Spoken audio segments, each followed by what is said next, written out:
praises to the Most High God, whose true name is Yahweh, in the name of Yahweh Shah, whom the world ignorantly calls Jesus Christ. But I'm Sharak with the Saints, Philadelphia.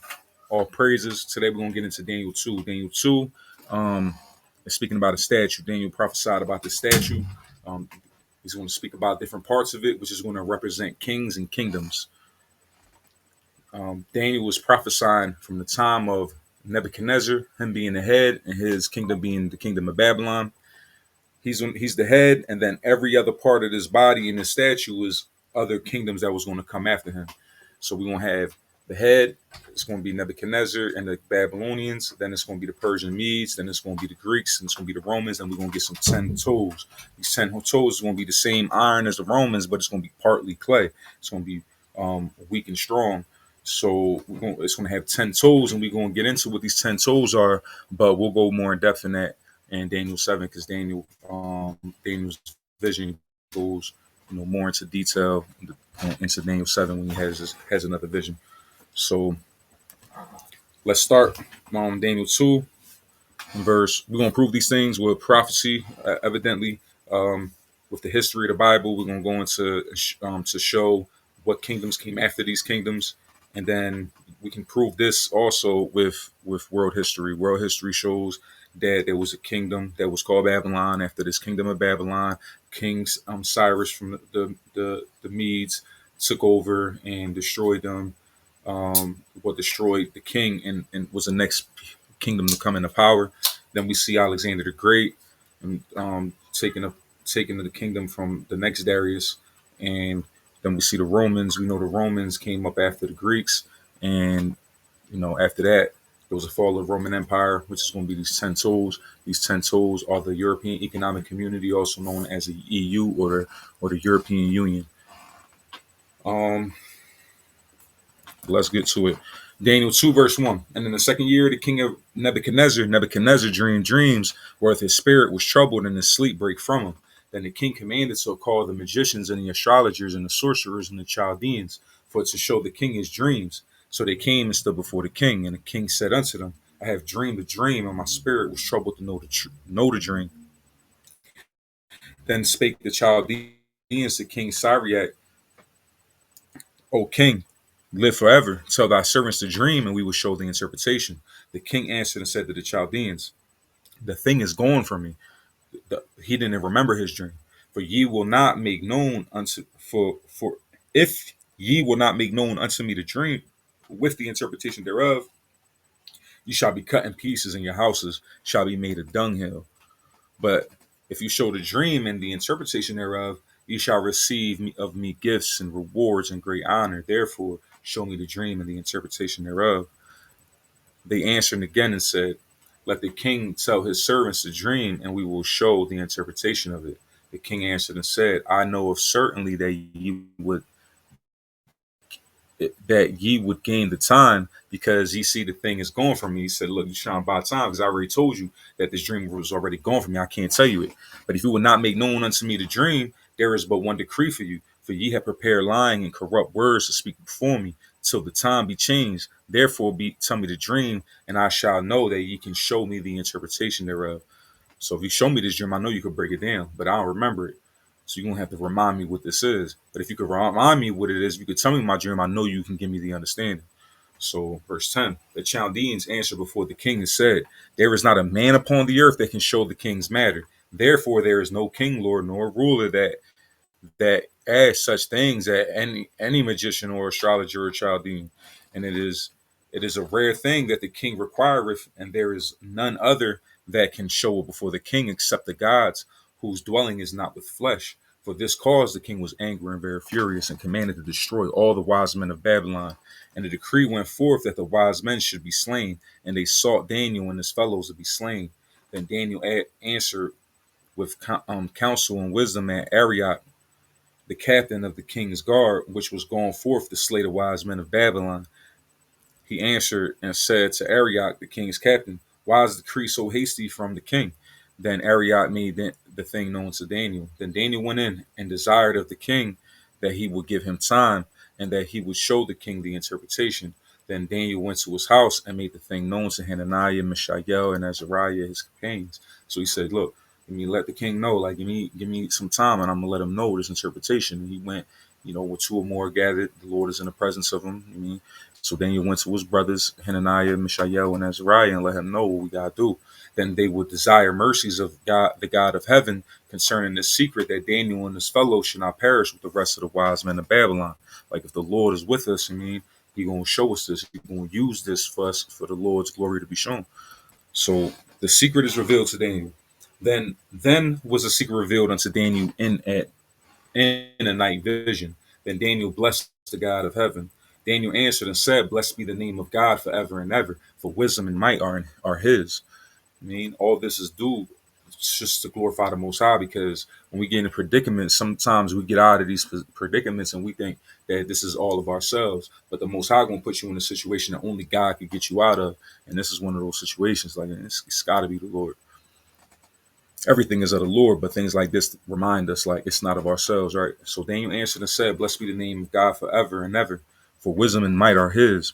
And he changeth the times and the seasons. He removeth kings to setteth up kings. He giveth wisdom unto the wise, and knowledge to them that know understanding. He revealeth the deep and secret things. He knoweth what is in the darkness, and the light dwelleth with him. I thank thee and praise thee, O thou God of my fathers, who has given me wisdom and might, and hast made known unto me now what we desire of thee. For thou hast now made known unto us the king's matter." Therefore, Daniel went in unto Arioch. Remember, like, these other nations, these sorcerers and magicians and these Chaldeans said, like, only God could do this. Only the gods could do this. There ain't nobody on this earth that's going to be able to do this for you. But it's just to show that, out of all their gods, our God is the only one and true living God that can actually do these things. So therefore, Daniel went into Arioch, whom the king had ordained to destroy the wise men of Babylon.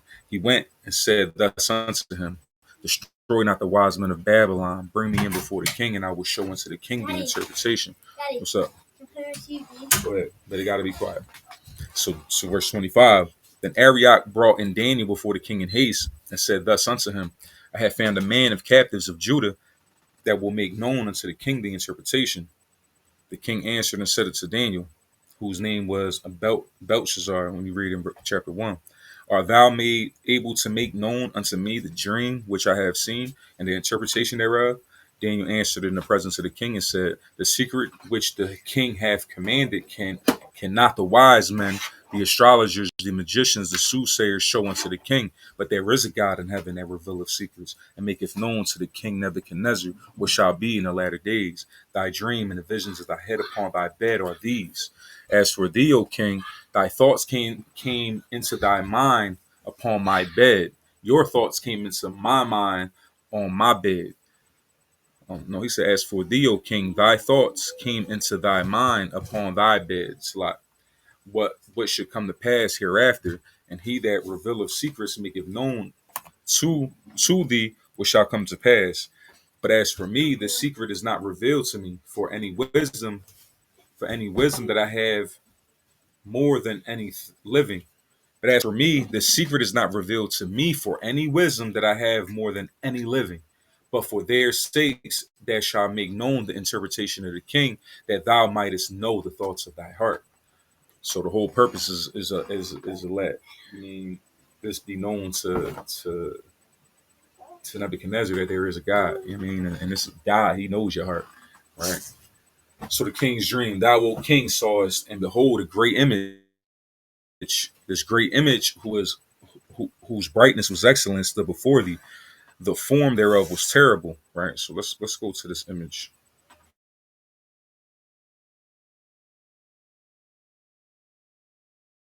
Let's go to Google. Let's look up Daniel 2. Let's just look up Daniel 2. We can look up images, and the image is going to come up with this right here. So, we could use, let me see what kind of, I see this one here.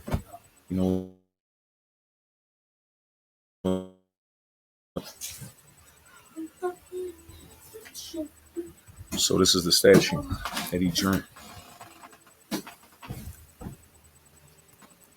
All I really need is this right here. All right, this is the statue that he had a dream about. So we're gonna see Because the head is Babylon, Persia, Greece, Rome, and the revived Roman Empire. Right? We're going to prove this. So, verse 31, thou, O king, sawest, and behold, a great image. This great image, whose brightness was excellent, stood before thee, and the form thereof was terrible. The image's head was the head was of fine gold. Right? Let me go here. The head was of fine gold, his breasts and arms of silver. Right? It says his belly and thighs of brass. Right? And his legs of iron, his feet part of iron and part clay. So iron and part clay. So this is the dream of a statue that Daniel had right here. So thou sawest so that a stone was cut out with hands, which smote the image upon his feet that were of iron and clay, and break them into pieces. Then was the iron, the clay, the brass, the silver, and the gold broken in pieces together, and became like chaff of the summer threshing floors, and the wind carried them away, that no place was found for them. And the stone that smote the image became a great mountain and filled the whole earth. Right? Just relax. All right. All right. So now everybody get into this interpretation. Let me find something so it can help us get through this a little faster. So let's see. It's not being 7, it's being 2.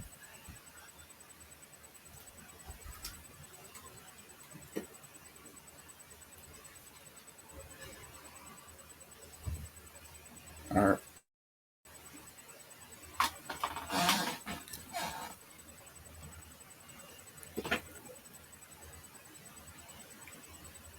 All right. So this is the dream, and we will tell the interpretation thereof before the king.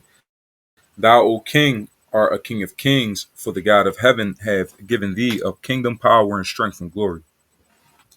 So, and wheresoever the children of men dwell, the beasts of the field and the fowls of heaven hath he given into thine hand, and hath made thee ruler over them all. For thou art his head of gold. So Daniel is letting them know that he is the head of gold in his dream. That's the Babylonians, right? It even tells us here. After thee shall arise another kingdom inferior to thee. Right? So what's this other kingdom?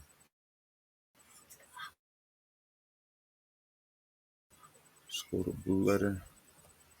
Let's go to Daniel 5. Who came after him?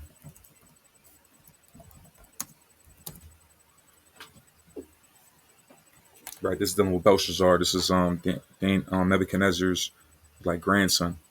So he gets the kingdom inherited to him. He steals the gold. He's making a party with all of the Lord's treasures that was in the holy places, and he end up seeing this like hand writing something. I mean, so he's like, what does this mean? So this is what it meant here in 25, 26, 27, 28. But I mean, it's something you can read on your own. But it started at 28. Thy kingdom is divided and given to the Persians and Medes. So this was dealing with the Babylonians, but this vision of this hand that Nebuchadnezzar's grandson was seeing, he's Daniel was interpreting what this meant, and this meant that his kingdom is about to fall and it's about to be given to the Medes and the Persians. Verse 29. They commanded Belshazzar, and they clothed Daniel with scarlet, and put a chain of gold about his neck, and made proclamation concerning him that he should be the third ruler in the kingdom. And that night was Belshazzar the king of the Chaldeans slain, and Darius the Mede took the kingdom, being about 62 years old. So what we see is this is important because we see prophecies dealing with Babylon and the destruction of Babylon, and we see like them being treated as Sodom and Gomorrah, and it was going to be a great destruction and all that. And this ancient Babylon, there was no such of a thing. The only thing that happened was that Belshazzar, the king of Babylon, got assassinated, and the power was transferred into Darius the Mede. I mean, this is how the Babylonians lost their power. But when we see prophecies dealing with Psalms 137, we see daughter of Babylon, we see Isaiah 13, Isaiah 21, if I'm not mistaken. I mean, we see dealing with Babylon and the destruction of a Babylon. This is he's having a duality in prophecy. But we'll get into that as well. I just want to touch on that real quick. So Daniel 2, we see that the Persians, the Medo-Persian Empire came after this. So Daniel 2:39, he says, and after thee, after Nebuchadnezzar, after Babylon, shall arise another kingdom inferior to thee, which was the Persians and the Medes, and another third kingdom of brass, which shall bear rule over all kingdom. So let's see what this third kingdom is. So we're gonna go to Google. We're gonna go to First Maccabees 1:1. First Maccabees 1. So KJV. So it says, First Maccabees 1:1, and it happened after that Alexander, son of Philip the Macedonian, which came out of the land of Chetam, have smitten Darius, the king of the Persians and Medes, that he reigned in his stead the first over Greece. So we see that this third ruling empire, right? Daniel 2:39, after thee shall rise another kingdom inferior to thee, which was the Persians and Medes, and another third kingdom of brass, which shall bear rule over the earth. So this is dealing with the Greeks. So when we go back into this statue of this dream that he had, it was Babylon was the head, Nebuchadnezzar, and then we got the Persians and Medes. We got two arms that's signifying the two kingdoms that was together. We got the thighs of brass, which is Greek, the Greek, the land of Greece, or the kingdom of the Greeks. So he's visioning is the next world ruling powers that's going to come after Nebuchadnezzar. So Daniel 2:40, and the fourth king shall be as strong as iron, for as much of iron breaketh in pieces and subdueth all things, and as iron that breaketh all these shall it break in pieces and bruise. Right, so now there's going to be a fourth kingdom. So when we read First Maccabees 8 and 9, let me go to First Maccabees. Let's go to chapter 8 and to verse 9. It says, moreover, how the Grecians had determined to come and destroy them. And let's read this and watch this. It's going to be a lot easier to understand in the GNT. First Maccabees 8 GNT.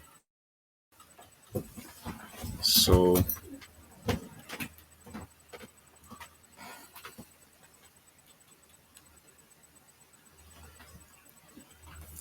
like I'm using a new program.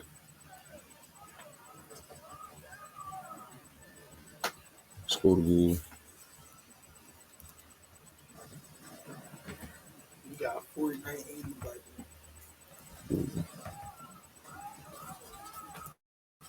Right.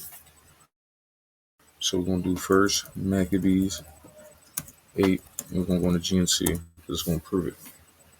So treaty with the Romans, that's what it's done with.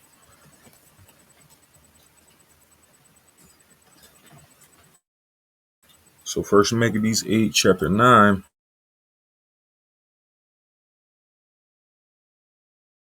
As Romans learned of the plans and sent a general to fight against them, the Romans killed many of the Greeks tore down their fortresses and made them slaves as they are today. They also destroyed or made slaves of other kingdoms, the islands, and everyone who had brought this. So in Daniel 2:40 says, and the fourth kingdom shall be as strong as iron, for as much of iron break in pieces and subdueth all things, and as iron that breaketh all these shall it break in pieces and bruise. So this is the legs here is the Roman Empire that defeated the Greeks. So now it says in verse 41, and whereas thou sawest the feet and toes, right, part of potter's clay and part of iron. So Why is it part potter's clay and why is it part iron? Let me get out of this one. Right.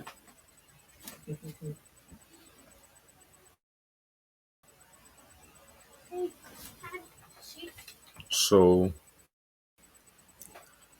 whereas thou sawest the feet and toes, part of potter's clay and part of iron, the kingdom shall be divided. So that's what it means that it's part clay and part iron is because they're divided. But there shall be in it of the strength of the iron, for as much as thou sawest the iron mixed with mire clay. So it's a divided kingdom. And when you look at it, it's like built off of this iron empire, right? Which is built off of this Roman Empire. So, and as the toes of the feet were part of iron and part of clay, so the kingdom shall be partly strong and partly broken. And that's what we see today. We see Russia, we see Ukraine, we see France, Italy, Spain, we see um, you know all- America, all these European united unions. They're partly strong and partly weak. So Daniel 2 and 43, and whereas thou sawest iron mixed with mire clay, they shall mingle themselves with the seed of men, but they shall not cleave one to another, even as iron is not mixed with clay. So that's why you see Russia and America and all these European unions, like, you know, they took over this known world. The white man, the Greeks, they took over that whole known world, starting with the Greek Empire and then with the Roman Empire. But, they also took over America, and what we see is all of them not getting along right now. Ukraine and Russia, Russia used to have Ukraine. That was a part of the Soviet Union. They all the same people, but they against each other. So just like how iron and clay doesn't mix, it was going to be like that with these kingdoms. So So that's like a parable. yeah, it was just prophetic. Like just like he said the Romans was going to come into power, but after that, it's going to be built off of this Roman Empire, which was the white man, but they wasn't going to be together. You know what I mean? And we see that was just exactly how he prophesied it. So verse 45, no 44. And in the days of these kings shall the God of heaven set up a kingdom, and these kings dealing with the feet of the 10 toes, which shall never be destroyed, and the kingdom shall not be left to other people, but it shall break in pieces and consume all these kingdoms, and it shall stand forever. Right. So let me see something. All right. So we gotta get into these 10 toes. So after the Roman Empire, what we see is the fall of the Roman Empire. So let me go here.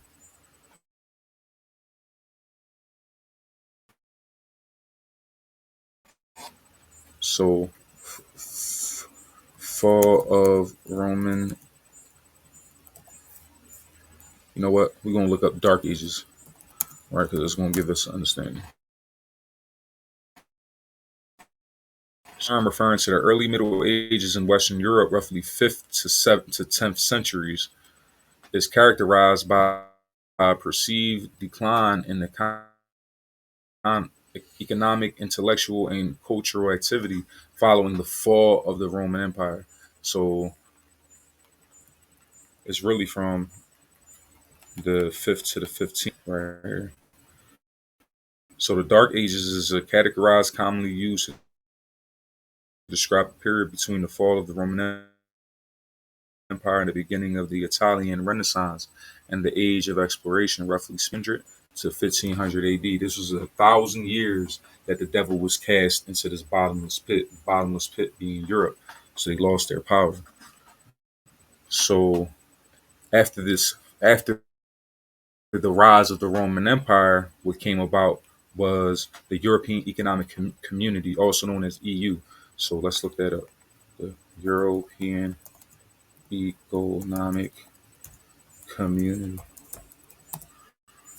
So let's go down. We're gonna go here, and we're gonna go to the members of this European Economic Community.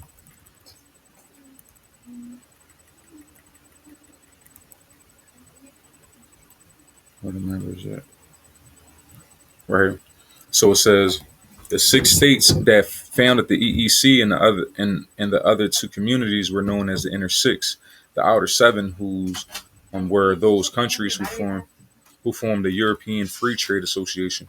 The six were France. So this is what makes up the ten toes. France, West Germany. This was the next world ruling empire. In the times of the Dark Ages, you had, the Byzantines. Um, it was really like the Moors. So like, it was the Moors that was ruling in, like, in Europe, like King James. King James was a Moor who was ruling in Scotland, Britain, and France. You had the Muslim conquest. We see the Muslim conquest being prophesied in Second Ezra 15, if I'm not mistaken. Um, in these dark ages, there was no real world ruling empire. When you see what happened with the Muslim conquest, they took over Iran, they took over like Palestine, they took over Morocco and all that. Like what they took over wasn't the world ruling. I mean, but the next world ruling empires when we see these communities coming together. So this was France, that's one. West Germany, that's two. Italy, that's three. Belgium, four. The Netherlands, five. Luxembourg, six, right? So, and then with the accession of Denmark, seven. Ireland and UK, right? Ireland and the UK, that's eight. Greece, nine. Spain and Portugal came in together, which is 10.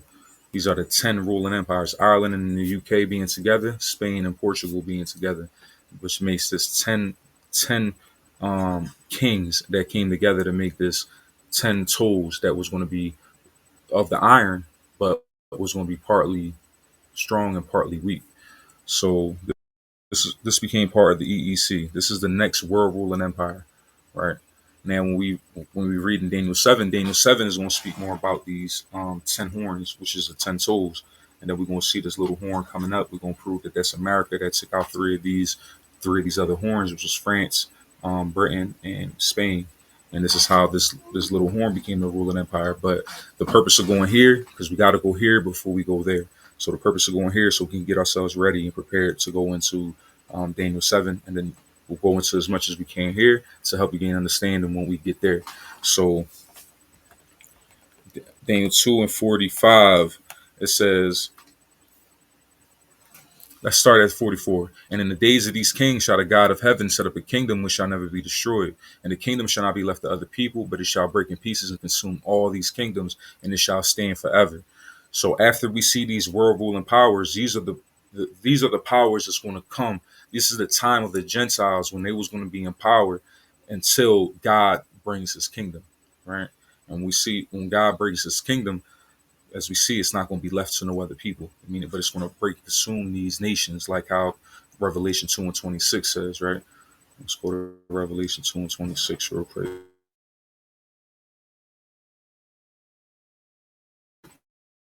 You know what? Let's go to Google. I don't like using Bing. So blue letter.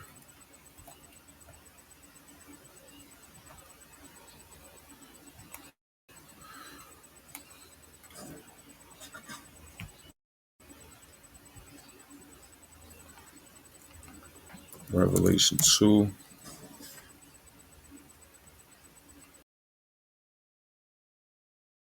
With my works unto the end, to him will I give power over the nations, and he shall rule them with a rod of iron, as the vessels of a potter shall they be broken to shivers, even as I have received of my Father. And we see him receiving that in Daniel 7. Look, we're going to get into Daniel 7 again.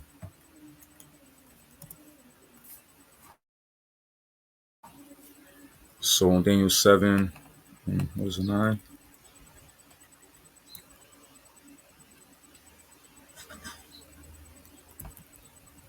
Right, and it's 9, Daniel 7 and 13. I saw in the night visions, and behold, one like the Son of Man, with a man came with the clouds of heaven and came to the Ancient of Days, and they brought him near before him. And there was given him dominion and glory and a kingdom that all people, nations, and tongues should serve him.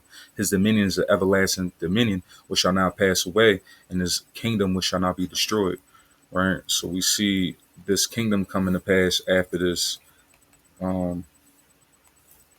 these ruling kingdoms here. Right. Like I said, the horns beheld, they came up another little horn who got plucked up, and the eyes like a man. This is dealing with, we won't get into the 10 horns, and then deeper into the prophecy with Daniel 7, into the same vision that he got in Daniel 2. It just went more into detail in Daniel 7.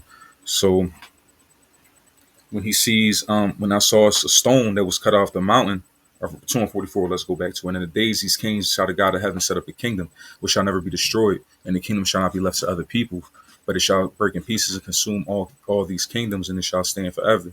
For as much as thou sawest that the stone was cut out of the mountain without hands, this is the Son of Man going up to the Ancient of Days in the cloud, and that it break in pieces the iron, the brass, the clay, the silver, and the gold. He's going to be given this iron rod to break these nations like a clay vessel that breaks into pieces. And the gold, the great God have made known to the king what shall come to pass hereafter, and the dream is certain, and the interpretation thereof sure. So then the king Nebuchadnezzar fell upon his face and worshipped Daniel, and commanded that they should offer an oblation and sweet odors unto him. The king answered unto Daniel and said, of a truth it is that your God is a God of gods, a Lord of kings, and the revealer of secrets, seeing thou couldst reveal the secret. So the whole purpose is that the Most High could be glorified. I mean, he let it, the end was already written in the beginning, and he's letting these prophets know unto these rulers what's going to befall upon them. So, and just by reading these prophecies and understanding it, and us doing what we do out in the streets, that's why they got us on the Southern Poverty Law list. That's why they ran down on Israelite teachers when 9/11 happened and all these things, is because we prophesying these destructions to come and these things to happen, of war and famine, of race wars, and of terror. You know what I mean? So, but it was all written by the prophets. You know what I mean? But this is what they, when they get this and these things start to come to pass, that's when they know, like, you got a true God. And that's how these nations, is going to know who God is. And they're going to know in the sight of the children of Israel, because the children of Israel is going to let it know that it's coming. And then when it happens, it has to be of God.